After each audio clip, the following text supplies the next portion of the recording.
எனக்கு கேன்சர் வந்து கிட்டத்தட்ட ஆல்மோஸ்ட் 20 years ago. அண்ட் இன்னைக்கு நான் நல்லா தானே இருக்கேன்.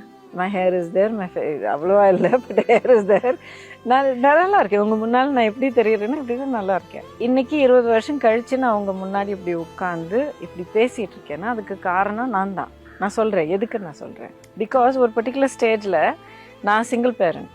எனக்கு ஏதாவது ஆச்சுன்னா என் குழந்தையோடைய கதி என்ன அப்படிங்கிற ஒரு அவேக்கனிங், ஒரு புரிதல் ஒன்று திடீர்னு ஒரு பல்பு எரிஞ்ச மாதிரி ஒரு நாள் எனக்கு தோணுச்சு.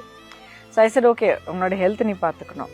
ஏதோ என்னமோ தெரியல, கடவுளோட கிருப்பை தான் அது. திடீர்னு அதாவது கேன்சர், அதுவும் பிரெஸ்ட் கேன்சர் ரிஸ்க் வந்து பெண்களுக்கு ஒரு 50 வயசுக்கு மேலே தான் கொஞ்சம் அதிகமாக இருக்கும். ஸோ 50 வயசுக்கு மேலே தான் மேமோகிராம் இதெல்லாம் பண்ணணும் அப்படிங்கிற ஒரு தாட் இருந்தது. அப்போ I was hardly 32 years old, 32, 33. என்னமோ மைண்டில் பட்டது. திமுக சட்டத்துறையின் 3வது மாநில மாநாடு ஜனவரி 18 காலை 7 மணி முதல். அனைவரும் வருக.